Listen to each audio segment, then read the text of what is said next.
Source ہے. وہ کہتے ہیں جی شہباز شریف نے کرپشن کی یا نہیں اس کا فیصلہ تو عدالت کرے گی یا عوام کی عدالت. لیکن ایک بات مشہور ہے کہ وہ اچھے منتظم ہیں.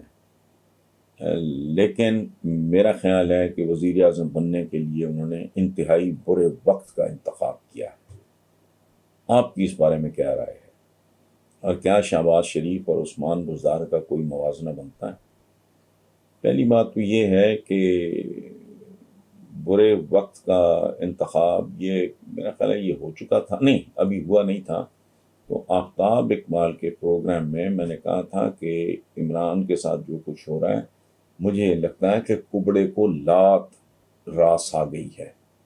اگر اس کو پوری ٹرن کرنے دیتے، جمہوریت چیختے ہیں یہ، تو جمہوریت کے تو بنیادی اصول کی انہوں نے دھجیاں بکھیر کے رکھ دی ہیں. تو باقی دیکھتے ہیں کیا ہوتا ہے. پبلک سینٹیمنٹ آپ کے سامنے ہے. باقی رہ گئی آخری بات کہ شہباز شریف اور عثمان بزدار کا کوئی موازنہ بنتا ہے؟ ڈیفینیٹلی نہیں بنتا. عثمان بزدار اس قابل ہرگز نہیں تھے کہ پاکستان کا سب سے بڑا اور فیصلہ کن صوبہ ان کے حوالے کر دیا جاتا جن کا ایکسپوجر زیرو بھی نہیں تھا. سعدیہ بطول ہیں، ٹیچر ہیں، کراچی سے. وہ کہتی ہیں جی کل میں وزیر اعظم شہباز شریف کی پارلیمنٹ میں تقریر سن رہی تھی جس میں وہ بار بار نواز شریف کو اپنا لیڈر اور قائد بول رہے تھے اور سارا ہال تالیاں بجا رہا تھا. جس بندے کو ہماری سپریم کورٹ نے کرپشن پہ نااہل قرار دیا اس کو قومی اسمبلی میں وقت کا وزیر اعظم اپنا قائد اور رہنما کہہ رہا ہے، تو کیا یہ توہین عدالت نہیں؟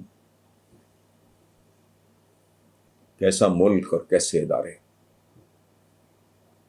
سعدیہ بیٹا آپ سرونگ ٹیچر ہو تو I can very well imagine آپ کی ایج کے حوالے سے، اس لیے میں نے آپ کو بیٹا کہہ کر مخاطب کیا ہے.